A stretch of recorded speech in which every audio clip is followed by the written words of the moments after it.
Of Christmases Long, Long Ago is my new book arriving for the 2025 Christmas season. Find out what Christmas was like centuries ago. Sneak preview, it was weird and spooky and rowdy, kind of gross sometimes. Find it wherever books are sold in hardcover from Lions Press and audiobook from Recorded Books. It's Christmas as you've never seen it before, and it makes a great gift.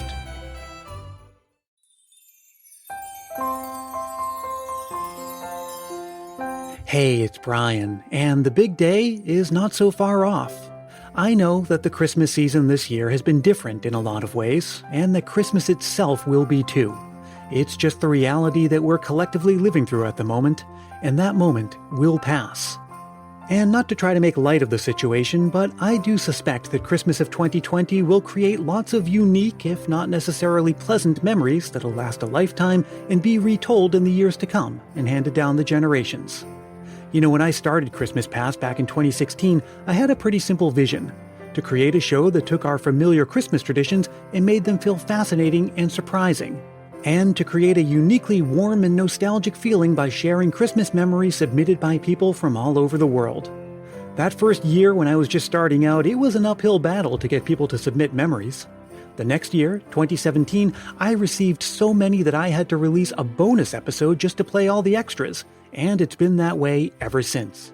So now, for the fourth year in a row, I'm presenting to you an episode dedicated just to you and your Christmas memories. There's a lot of things I love about producing Christmas Past. It keeps me in the spirit year-round, I get to talk to lots of interesting people, I learn a lot, but sharing your memories is the thing I love most of all. And I want to let you know that there is still time to send me a memory.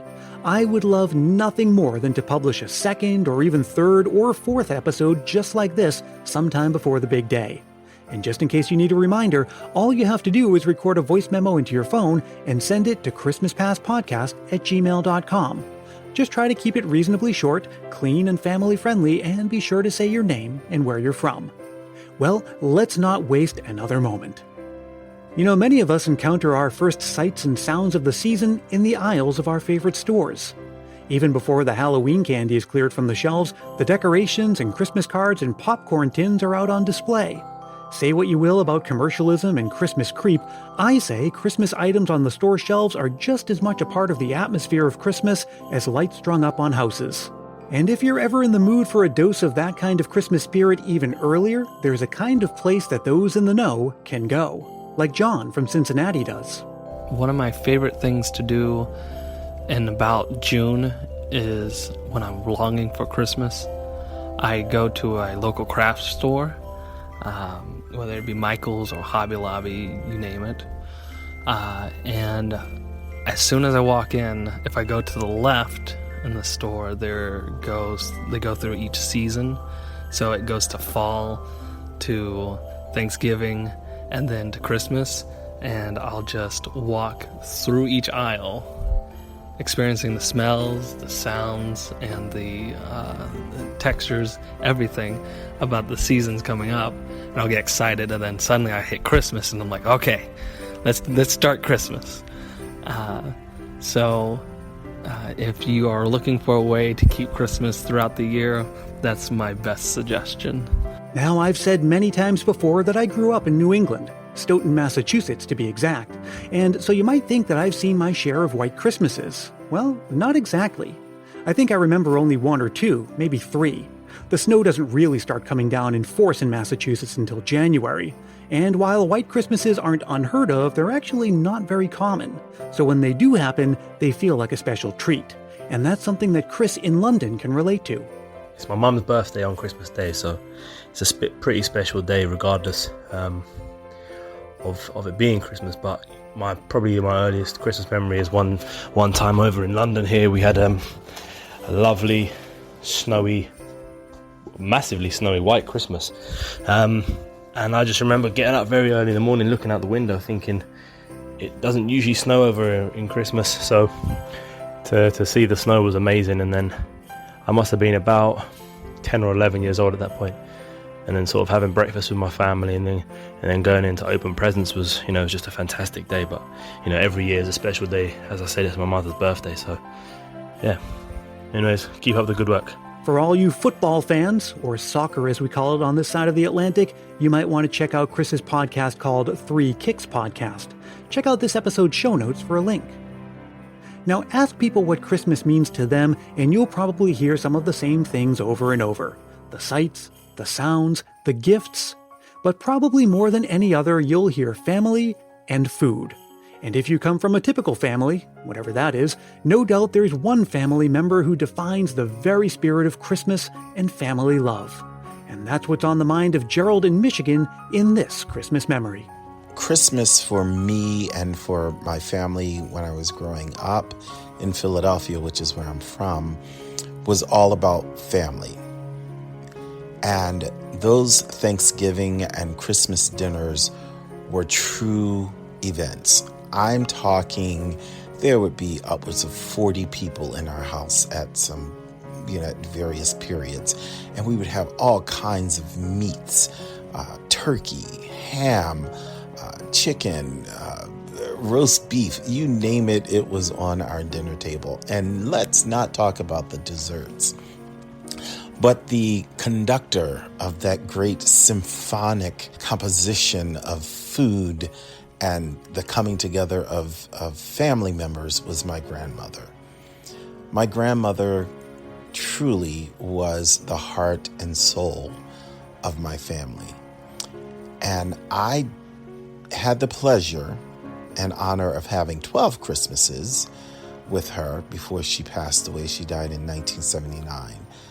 And one thing that I remember all the time as she was cooking, I remained at her side.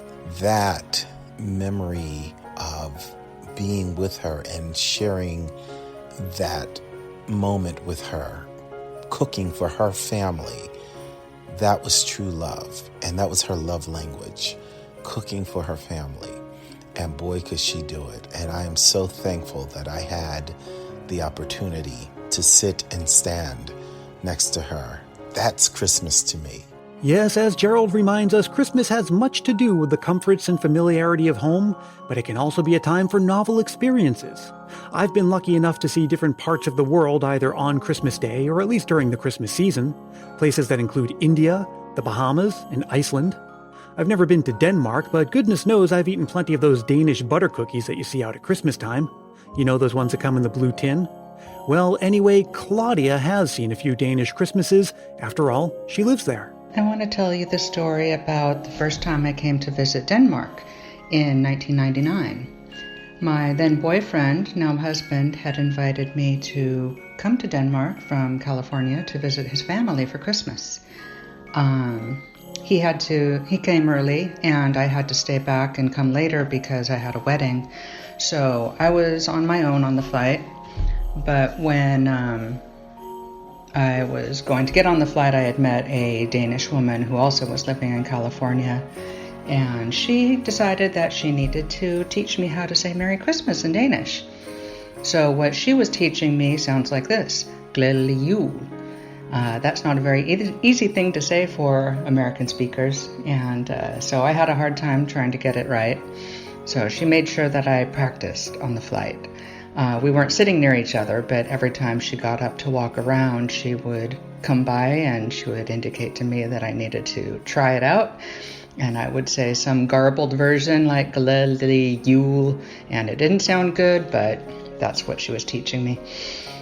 So I think there was a layover in Frankfurt and then got on a commuter plane, a little pedal jumper, in pretty windy weather. And by the time we landed, it had been a rough flight and, of course, a lot of hours, and I was very tired and a little shook up. And we make the drive back to his parents' house. And they greet me and they say welcome, and they also say God jul. And that is another way to say Merry Christmas in Danish, which I did not know and is clearly a lot easier than Glædelig jul. So that was my first introduction to speaking Danish and saying Merry Christmas in Danish. For so many of us, one of the special things about Christmas is the feeling of warmth and familiarity that comes from a good old-fashioned homecoming. Sometimes those homecomings entail a few hours' drive by car, and sometimes there's a little more work involved. Whoever said that getting there is half the fun probably hasn't met Kurt in Missouri.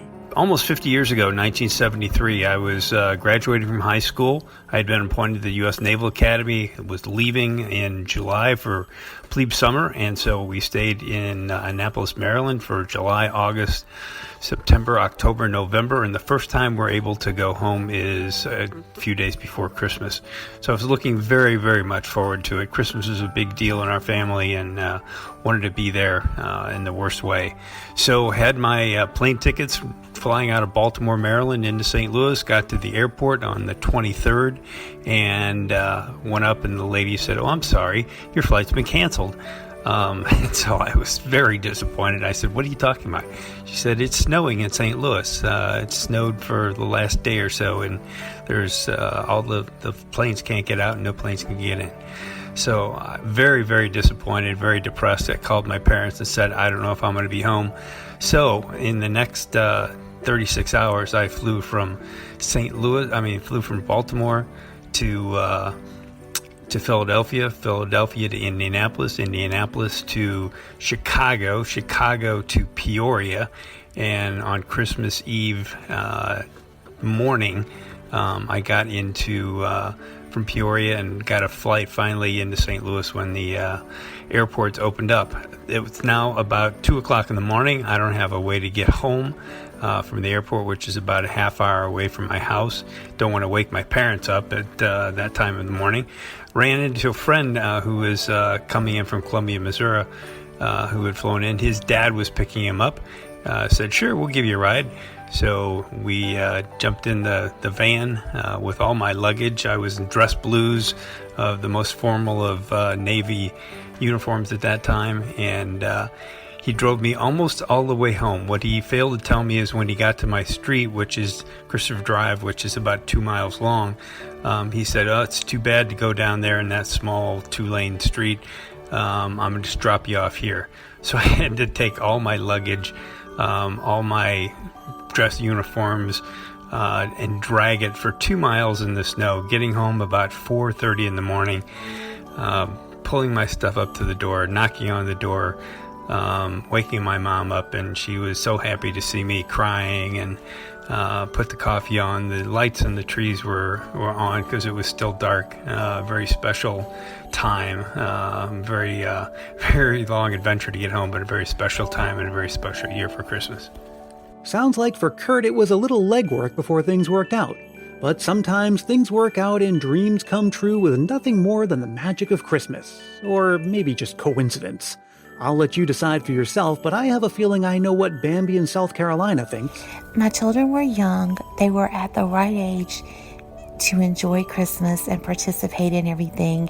I was having so much fun watching them and living through Christmas through their eyes. They brought joy to me and other people who were seeing them because they were just such joyous little things. And we went to the mall and to see Santa Claus, and they sat in his lap and we took pictures and they told him what they wanted. And I was just overcome with the Christmas spirit. And I don't know why I did this, but when I was picking my youngest child up out of his lap, I leaned over and whispered in Santa Claus's ear, and I said, "And Santa Claus, I would like a nativity scene with all of the animals." And he just looked up at me and smiled and said, "Okay." And so I was smiling to myself after that as we were walking out of the mall. I was thinking about that I'd probably shock Santa, and Santa probably thinks I'm crazy. I was going to get a practical gift. I was expecting something like a new pair of jeans. But on Christmas morning, I had a gift from my mom, and it was a nativity scene with all of the animals. And I was so happy, and I'm very thankful to my mom, and I would like to say Merry Christmas to everyone, and thank you, Santa. If you're out there, you cheered me up that year. Now, if there's anything about Christmas that you could consider a negative, I guess it's that it occurs right during flu season. Nobody likes to be sick in general, and certainly not during the most wonderful time of the year, but it does happen, just like it did to Savannah in South Carolina. This is the story of last Christmas when I was very sick. My stepmom and grandma were driving me through the lights at our local park, but no one remembered that my gymnastics was singing and dancing there. So my grandma and stepmom tried so hard to distract me to not let me see my friends. But I finally saw my friends and said, "But that is Corinne. But that is Addie." I begged, and they felt so bad, and they finally let me go. When I got out of the car, I danced in front of the stage and waved at my friends. It was so cold, and I was so sick that I almost barfed. So I got back in the car and said, "You were right. It was too cold." Thanks for listening. Merry Christmas. You know, if I'm not mistaken, Savannah may be the first child ever to submit a Christmas memory. I'll have to go back and double check, but if she is, that's kind of a big deal, so thanks, Savannah. Well, let's wrap this episode up. Earlier this year, I hung a few stockings up by the fireplace. The first one was one that my mom made for me back in 1974, and yes, I still have it and put it up every year. The second was a replica of the first one, which I made for my wife when we started dating. And the third one was one that I made this year for baby Dashiell, who arrived just in time for Christmas. Making a Christmas stocking is not only fun and crafty, but at least in our family, it's a way to welcome someone into the family and share the magic of Christmas. And that's something that Abigail in Massachusetts can relate to. Hi there, my name is Abby, and I'm from Cape Cod, the arm of Massachusetts. I grew up as an only child with a remarkable single mother, and holidays of all sorts have always been important in our household. One of our many traditions is listening to this podcast as we travel for the holidays. We've been doing so since the beginning. My mother is an incredible sewer, and made beautiful stockings for herself, my late father, and I, which I cherish to this day. This year, she will be helping me make a pair of stockings for my girlfriend and I to welcome her into the family. Happy holidays, everyone. And what a wonderful way to wrap this episode up. I hope you've enjoyed listening to these Christmas memories just as much as I have, and I'd like to thank John, Chris, Gerald, Claudia, Kurt, Bambi, Savannah, and Abigail for sharing them with the rest of the Christmas Past family. Now remember, you can still send me one of yours to appear in an episode that comes up later in the season. Just record a voice memo into your phone and send it to christmaspastpodcast@gmail.com. Keep it reasonably short, clean, and family-friendly, and be sure to say your name and where you're from. Now I hope you have some wonderful plans in store for the rest of this Christmas season, and you and I will meet again soon for more Christmas memories and more of the backstories behind your favorite Christmas traditions. Until then, let me remind you as always that Christmas Past is produced in wonderful Willow Glen, California by yours truly, Brian Earl.